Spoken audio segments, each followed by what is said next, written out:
ஒரு daily analysis நான் நிஃப்டியோட சார்ட் எடுத்து வச்சுருக்கேன். இப்போ பார்த்தீங்கன்னா நிஃப்டி நம்ம தெளிவாக சொல்லியிருந்தோம். நம்ம போட்டு வச்சுருந்த டயக்ராம் அப்படியே இருக்குது. நம்ம வீடியோ ரெகுலராக வாட்ச் பண்ணுறவங்களுக்கு எல்லாத்துக்குமே தெரியும். நம்ம சேனல் வாட்ச் பண்ணுறவங்களுக்கு இந்த 24,750 என்ன தான் அக்ரெசிவாக வந்தாலும் சரி, நம்ம வந்து முதலே சொல்லிட்டோம் 24,750 வந்து இம்பார்ட்டன்ட் சப்போர்ட் ரெசிஸ்டன்ஸ். அங்கேருந்து மார்க்கெட் ரிவர்சல் ஆக சொல்லியிருந்தோம். அப்படி ரிவர்சல் ஆச்சுன்னா இது வரைக்கும் போகும்னு சொல்லியிருந்தோம். கேப் பார்டர் மார்க் பண்ணி காட்டியிருக்கோம். இதை பற்றின வீடியோஸ் தெரியாதவங்க பழைய வீடியோ செக் பண்ணி பாருங்கள். அப்போ தான் இப்போ பேச போகிறது உங்களுக்கு புரியும். ஸோ அதே மாதிரி தான் மார்க்கெட் இந்த இடத்துல ரிவர்ஸ் ஆகிருக்குது. வர ஸ்டேட் எலெக்ஷனோ யூஎஸ் எலெக்ஷனோ ஆர்பி மீட்டிங்கை பற்றியாக நம்ம சொல்ல டெக்னிக்கல் பற்றி மட்டும்தான் நம்ம பேசணும். ஸோ அதை பற்றி நம்மளுக்கு கவலையில் டெக்னிக்கல் தெரிஞ்சவங்களுக்கு அதை பற்றி யோசிக்க வேண்டியதில்லை. அது மாதிரி தான் இப்போ ரிவர்சல் ஆகிருக்கு. ஓகேங்களா? So coming to our point daily analysis பற்றி பார்ப்போம். அதே மாதிரி இம்பார்ட்டண்ட் விஷயம் அது பண்ணி பேச வேண்டியது இருக்குது.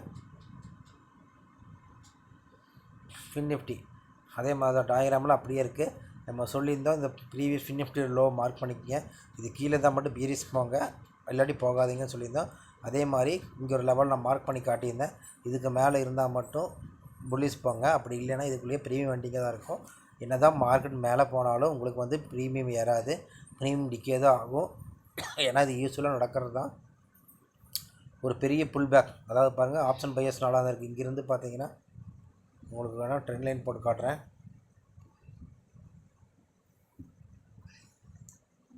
இங்கேருந்து ஒரு நேரோ ரேஞ்சாக வந்திருக்கு. ஃபுல்லாக ஆப்ஷன் பையர்ஸ் டேவாகவே இருந்திருக்கு. ஸோ அப்படி இருக்கும்போது கண்டிப்பாக ஒரு நாளைக்கு ஆப்ஷன் செல்லர்ஸ் டே வரும்னு சொல்லியிருந்தேன். அந்த ஆப்ஷன் செல்லர்ஸ் டே இப்படி தான் இருக்கும். மார்க்கெட் மேலே புல்லிஷ் டேர்ன் ஆனால் கூட அங்கே ப்ரீமியம் பெருசாக ஏறி இருக்காது. இன்றைக்கி செக் பண்ணி பாருங்கள்.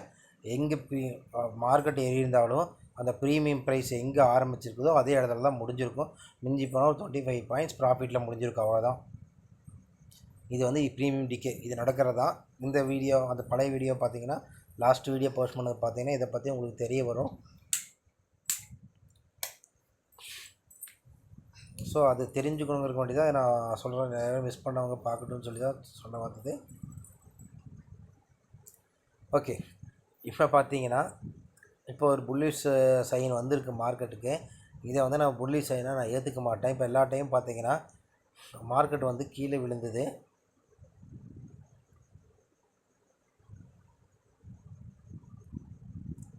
மார்க்கெட் வந்து கீழே விழுந்தது. அடுத்து வி ஷேப் ரெக்கவரி ஆச்சு. அதே மாதிரி இங்கே கீழே விழுந்தது. அதே மாதிரி வி ஷேப் ரெக்கவரி ஆச்சு. ஆனால் இந்த டைம் இதே மாதிரி கீழே வந்துட்டு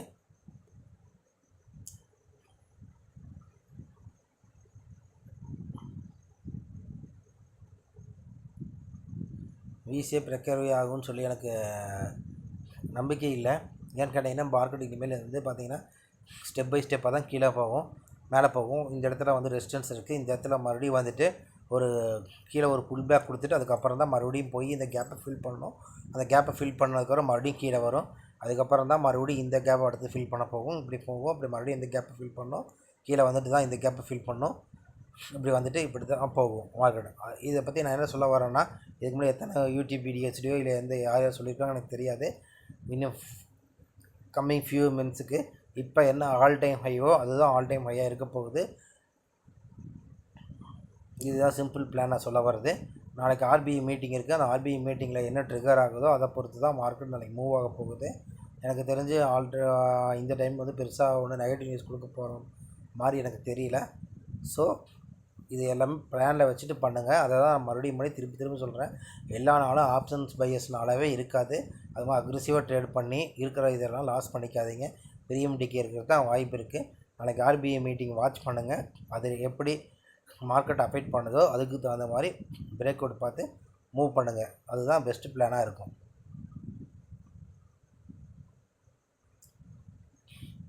next HDFC bank. HDFC bank நம்ம சொன்ன டார்கெட் எல்லாமே அச்சீவ் பண்ணிடுச்சு. இப்போ பார்த்தீங்கன்னா ஜஸ்ட் ஒரு புல் பேக் மாதிரி கொடுத்துருக்கு இங்கேருந்து. ஆனால் ஹெச்டிஎஃப்சி பேங்க் இங்கேருந்து வந்துட்டு மறுபடியும் இங்கே டெஸ்ட் பண்ணிவிட்டு மறுபடியும் கீழே வரக்கு தான் வாய்ப்பு இருக்குது.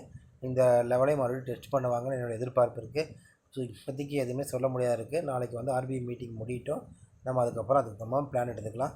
அது வரைக்கும் உங்கள் கேபிட்டல் சேவ் பண்ணிக்கிறதே ஒரு நல்ல ப்ராஃபிட்டுன்னு நான் நினைக்கிறேன். அதனால் மேக்ஸிமம் ட்ரேடை அவாய்ட் பண்ணுங்கள். அந்த நிஃப்டி ஆக்சுவலாக சொல்கிற கதையாக தான் இப்போ மறுபடியும் சொல்ல போகிறேன். நிஃப்டி வந்து இன்னும் ஏன் ஹோல்ட் ஆகிட்டு இருக்கு, மறுபடியும் மேலே போகுது, ஏன் இன்னும் நான் புள்ளி சைட்லேயே இருக்கேன்னா சொல்கிறது டெக்னிக்கல் ரெண்டாவது. அதே டெக்னிக்கலை பற்றி தான் சொன்னேன். அதை நிஃப்டி பார்க்கும்போது எப்போதுமே நான் நிஃப்டி ஐடி பற்றி பேசுவேன். ஏன்னு கேட்டிங்கன்னா எல்லா இதுவும் அஃபெக்ட் ஆனாலும் நிஃப்டி ஐடி அஃபெக்ட் ஆகலை. நிஃப்டி ஐடி பாருங்கள், இந்த லெவலை பிரேக் பண்ணி இன்னும் கீழே பிரேக் கொடுக்கல. இங்கே இருந்தால் போயிட்டுருக்கு. இந்த சைட்வேஸ் ஜோனுக்குள்ளே தான் இருக்காங்க. இன்றைக்கும் மேலே போயிருக்காங்க, பட் இந்த சைட்வேஸ் ஜோனை இந்த சைட்வேஸ் ஜோனை பிரேக் பண்ணல. ஸோ இதுக்குள்ளே நிஃப்டி ஐடி ஹோல்டாக இந்த க்ரீன் கலர் லைன் மார்க் பண்ணியிருக்கேன் இல்லையா, இந்த லெவலை நிஃப்டி ஐடி பிரேக் பண்ணாத வரைக்கும் நிஃப்டிக்கு வந்து எந்த ஒரு பாதிப்பும் இல்லை. ஒரு சைட்வேஸ் ஜோன்லேயே போகலாம். அந்த நிஃப்டி வந்து ட்ரெண்டு மாறுதுங்கும் போது நீங்கள் நிஃப்டி ஐடி இதை வச்சு இந்த லெவலை எப்போ பிரேக் பண்ணி க்ளோசிங் வைக்கிறாங்களோ அதை வச்சு நீங்கள் புள்ளி சைடு போய்க்கலாம். அதே மாதிரி நிஃப்டி ஐடி எப்போ இந்த நான் போட்டிருக்கேன் பார்த்தீங்கன்னா ரெக்டாங்கிள் பார் சைட்வேஸ், இதுக்கு மேலே எப்போ க்ளோசிங் பிரேக் அவுட் வைக்கிறாங்களோ அதுக்கப்புறம் நிஃப்டி புள்ளிஸை நம்ம முடிவு பண்ணிக்கலாம். சிம்பிள். நிஃப்டியோட பிளான் சிம்பிள், இதுதான் நிஃப்டியோடது. ஸோ கொஞ்சம் பொறுமையாக இருங்க. இது வந்து இன்றைக்கி வந்தது வந்து ஒரு பெரிய புள்ளி சைனாக நான் எதிர்பார்க்கல. ஒரு பெரிய மூவ் வந்ததுக்கப்புறம் ஜஸ்ட் ஒரு ப்ரீமியம் டிகே பண்ணுறதுக்காக இது நடக்கிறது தான். இது ஏசிஎஸ்எல் இருக்கிறவங்களுக்கு தெரியும், ப்ரைஸ் ஆக்ஷன் படித்தவங்களுக்கு தெரியும். அப்படி அதை பற்றி தெரியாதவங்க நம்ம கிளாஸில் ஜாயின் பண்ணுங்கள். எல்லாமே நம்ம கிளியராக சொல்லி தருவோம். நான் எப்படி சொல்கிறேனோ அதெல்லாம் நீங்களும் எல்லாமே பண்ணலாம்.